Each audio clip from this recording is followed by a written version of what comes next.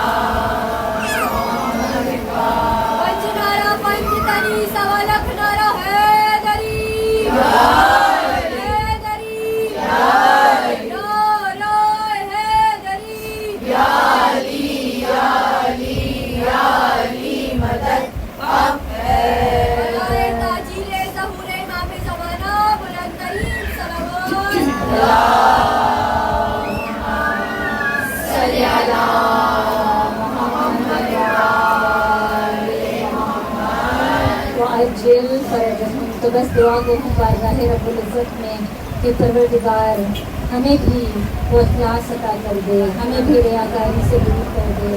بارے الہ اس دنیا کی محبت کو جو فانی دنیا ہے ہمارے دل سے نکال دے. بارے الہ پاک پروردگار ہمیں بھی اپنی مخلوق کے لیے فائدہ مند بنا دے. بارے الہ پاک پروردگار ہمیں بھی عبادت اس طرح سے کرنے کی توفیق عطا فرما جو تیری عبادت کرنے کا حق ہے. بارے الہ پاک پروردگار ہمیں بھی امام کے سچے خدمت گزاروں میں شامل فرما, ہمیں بھی نصرت امام کرنے والوں میں شامل فرما لے اور ہمارے امام کے ظہور میں تاجیل فرما. درود پر دیجیے محمد وعلی محمد صلی علی محمد وعلی محمد وعجل فرجهم. بس اب میں اپنے موضوع سے متصل ہو جاؤں کہ میں نے سورہ احزاب کی آیت نمبر 33 کو سرنامہ کلام قرار دیا کہ جسے ہم آیت تطہیر بھی کہتے ہیں. کمال ہے کہ قرآن کی 114 صورتوں میں سے 33 نمبر سورہ ہے اور آیت بھی 33 نمبر ہے.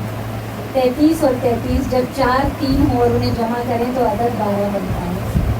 تو عزاداران امام یہ جو آیت تطہیر ہے انما یرید اللہ لیذھب عنکم الرجس اہل البیت ویطہرکم تطہیرا.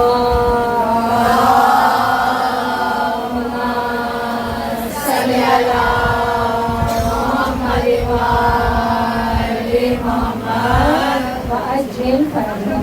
پروردگار عالم کیا ارشاد فرما رہا ہے, اس پٹی ہی آگے تشریف لائیے. صلی علی محمد وعلی محمد وعجل فرجهم. پروردگار عالم کیا ارشاد فرما رہا ہے کہ اللہ نے یہ ارادہ کیا, یعنی اللہ کا ارادہ ہے, اللہ کی چاہت ہے کیا کہ وہ اہل بیت سے ہر قسم کے رجس کو, ہر قسم کی نجاست کو دور رکھے اور انہیں ایسا پاک رکھے جیسا پاک رکھنے کا حق ہے. اب غور طلب بات کیا ہے کہ اللہ یہ نہیں کہہ رہا کہ اللہ نے یہ ارادہ کیا کہ اے اہل بیت تمہیں خدا ہر قسم کی رجس سے, نجاست سے دور رکھے. اگر خدا یہ کہہ رہا ہوتا کہ تمہیں رجس سے, نجاست سے دور رکھے, تو اس کا مطلب کیا ہوتا کہ معاذ اللہ اہل بیت رجس کے قریب جا سکتے تھے. خدا ارادہ کر رہا ہے, خدا کی خواہش ہے کہ وہ دور رکھے, لیکن خدا یہ نہیں کہہ رہا. خدا کیا کہہ رہا ہے کہ اللہ کا ارادہ یہ ہے کہ وہ رجس کو تم سے دور رکھے. اللہ رجس کو تمہارے قریب نہیں آنے دے گا, رجس کو تم سے, نجاست کو تم سے دور رکھنا چاہتا ہے. تو عزاداران امام پھر یہ سمجھ لیجئے کہ جو بھی اہل بیت کے قریب نہیں آ رہا وہ رجس ہے, وہ نجاست ہے. اور اسی لیے تو میں کہتی ہوں نلے کوئی اگر نام علی نالے ہمیں کیا ہے, نجاست کو خدا نے پنجتن سے دور رکھا ہے. ضرور کریے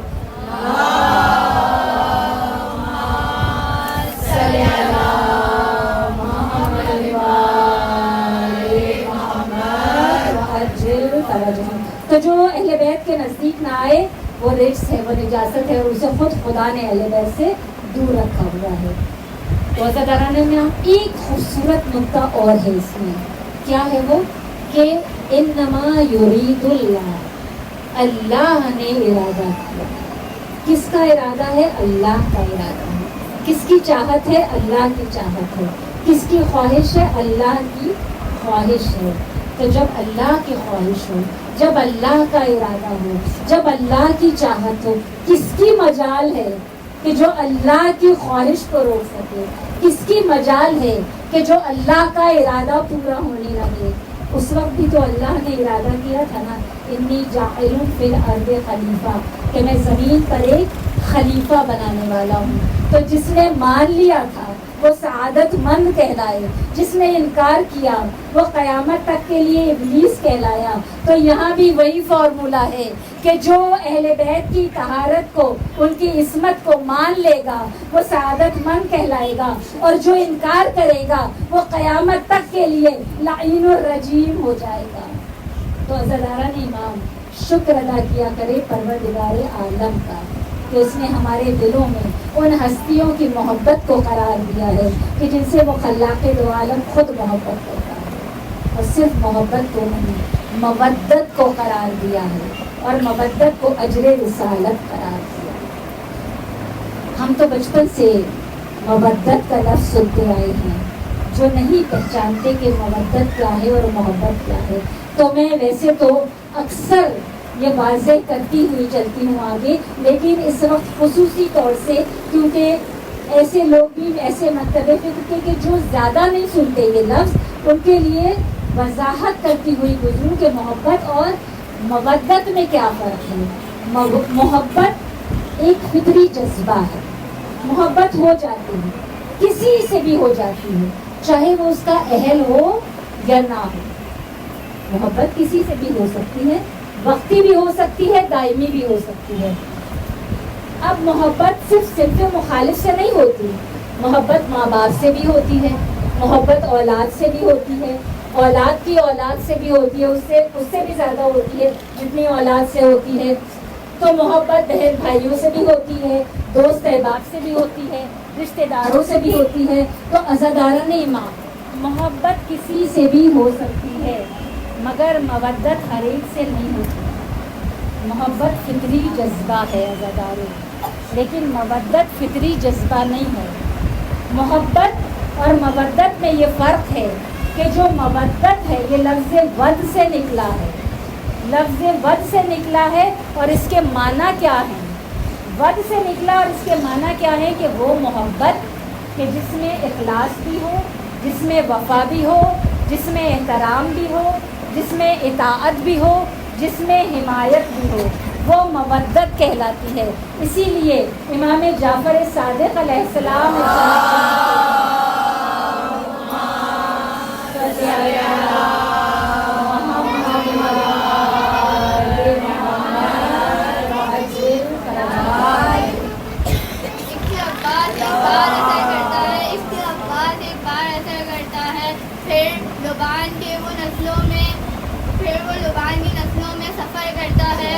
پرچم کو تو میں تو پرچم کو اپنی مصیبت سناتی ہوں, نہ جانے کون عباس کو خبر کرتا ہے. نعرے حیدری امام زمانہ بلند سے بلند تر صلوات.